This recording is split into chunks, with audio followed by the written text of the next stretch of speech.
2022년 2월 15일 삼성전자의 스마트폰 글로벌 생산 라인 재배치와 한국 대선에 관한 뉴스입니다. 안철수 국민의당 대선 후보가 지난 13일 윤석열 국민의힘 대선 후보에게 야권 단일화를 전격 제안한 지 이틀이 지났다. 안 후보와 국민의당은 우리의 제안은 이게 전부이자 마지막이라며 패수의 진을 쳤다. 국민의힘은 안 후보의 용기 있는 결단에 감사한다면서도 여론조사 경선 방식에 대해선 강하게 선을 그었다. 다만 양쪽 모두 감정 싸움이 되지 않도록 물밑 협상의 여지는 계속 열어뒀다. 두 후보는 공식 선거운동과 함께 일제히 지방 방문 일정을 잡아둔 상태라 이번 주말이 1차 분수령이 될 수 있다. 21일 중앙선거관리위원회가 주최하는 법정 토론에서도 만나게 된다. 그 전에 두 사람의 담판이 성사될지가 관전 포인트다.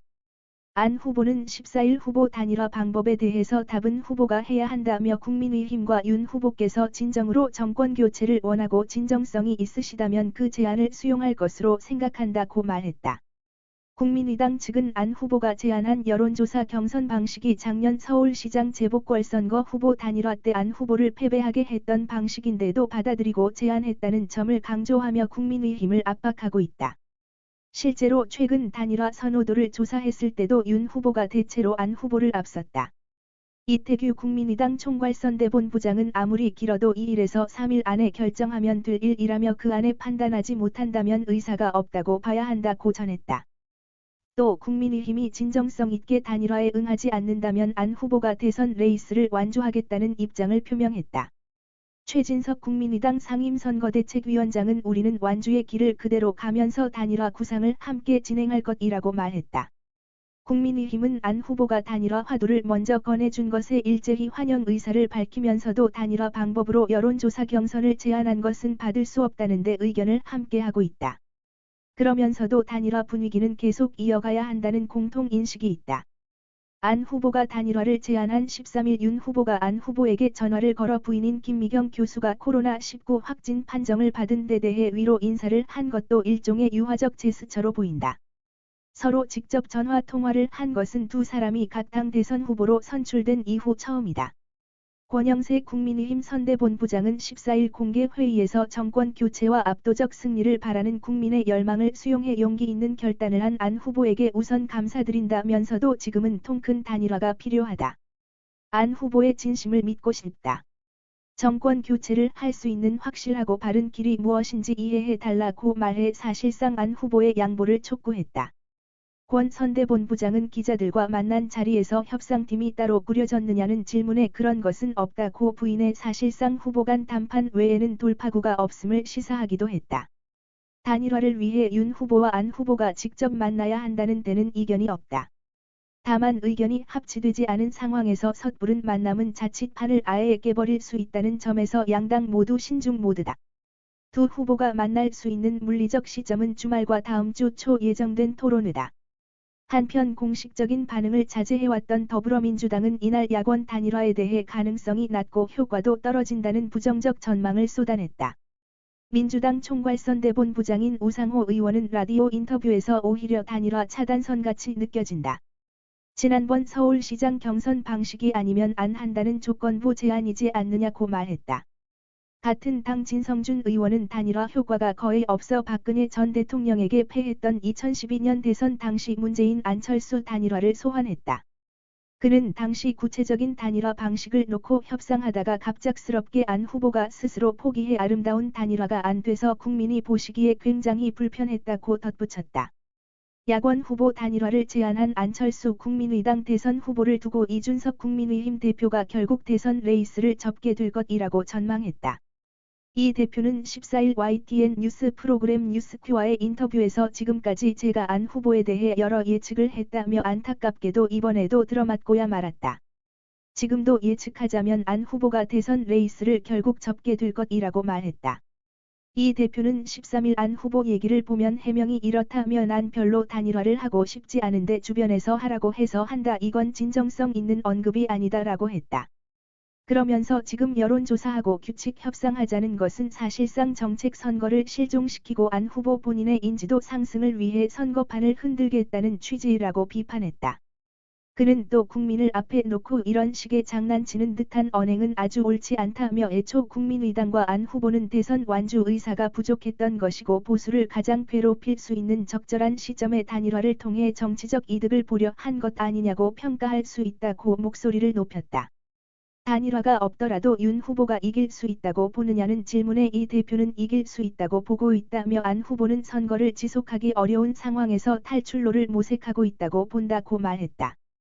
이 대표는 지금은 단일화 같은 것을 얘기할 시간이 아니다며 유세차 다니고 공식 선거운동을 시작하는 게 15일이기 때문에 안 후보가 꾸준히 밝혀온 것처럼 각자 완주하는 노력을 하면 될 것이다. 지금 국민의당 상황이 궁하다 보니 양보나 단일화 얘기가 나오는데 정확한 표현은 포기 후 지지 선언이라고 볼 수 있다고 지적했다. 삼성전자 노조가 중앙노동위원회에 제기한 노동쟁의 조정 신청건에서 결국 사측과 입장차를 좁히지 못했다. 노조가 쟁의권을 확보하면서 삼성전자는 창립 53년 만에 첫 파업이 발생할 가능성이 생겼다.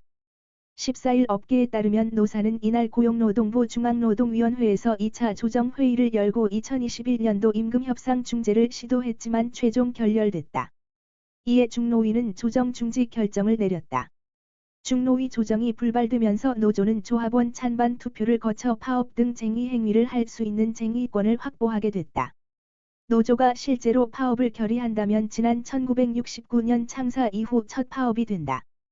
현재 노조 조합원은 4,500명으로 전체 직원 약 11만 명, 중 4% 수준이다. 숫자는 많지 않지만 반도체 사업장은 24시간 멈추지 않고 가동해야 하는 만큼 파업에 영향이 있을 수 있다. 삼성전자 노사는 지난해 9월부터 5개월 동안 2021년도 임금교섭을 15회에 걸쳐 진행했지만 합의점을 찾지 못했다. 노조는 전 직원 계약연봉 1,000만 원 일괄 인상과 매년 영업이익 25%의 성과급 지급 등을 요구했지만 회사 측은 노사협의회가 지난해 3월 정한 기존의 임금 인상분 총 7.5% 외에는 추가 인상이 어렵다는 입장이었다. 이에 노조가 지난달 회사가 제시한 임금협상 최종안에 대해 조합원 투표를 진행한 결과 반대 의견이 90.7%로 부결됐다. 노조는 조정 중지 이후 이제는 삼성전자 최고 경영진이 책임지고 직접 노동조합과 공개 대화를 해야 한다며 삼성전자 최고 경영진과 노동조합 간의 공개 대화를 요청한다고 밝혔다. 삼성전자가 해외로 이전한 스마트폰 협력사 생산 라인 일부를 국내 구미 공장으로 다시 옮긴 것으로 확인됐다. 코로나19 이후 베트남 등 주요 공장에서 생산 차질을 겪고 난 뒤 내린 특단책이다. 효율성을 최우선을 두고 생산 체제를 최적화했던 삼성 스마트폰 생산 전략에 변화가 생겼다는 분석이다. 삼성전자는 지난해 말 베트남 스마트폰 협력사 생산 라인 2개를 구미 공장으로 옮겨왔다. 제조 거점을 해외로 옮긴 후 구미 공장 생산 라인을 확충한 것은 처음이다. 삼성전자 연간 스마트폰 생산량은 약 3억 대다. 최대 생산기지인 베트남 박린성과 타이응우옌성 두 곳의 공장에서 삼성전자 전체 스마트폰의 약 60%를 생산한다. 인도 노이다 공장이 맡은 물량도 1억 대에 이른다. 브라질, 인도네시아 공장에서는 현지 수요에 맞춰 생산량을 조절한다. 국내 유일 휴대폰 생산기지인 경상북도에 위치한 구미 공장은 새로운 공정 기술을 선행 적용하고 전파하는 제조 컨트롤타워 역할을 했다. 폴더블 스마트폰과 갤럭시 S 등 플래그십 제품군의 국내 물량을 전담했지만 전체 생산량에서 차지하는 비중은 점점 줄여왔다. 기조의 변화가 생긴 것은 지난해부터다. 베트남을 비롯한 글로벌 제조 거점이 코로나19로 셧다운되면서 극심한 생산 차질이 발생했다. 공급망 관리를 위한 특단의 대책으로 해외 생산 라인을 국내로 다시 옮기는 리슈어링을 모색한 것으로 알려졌다.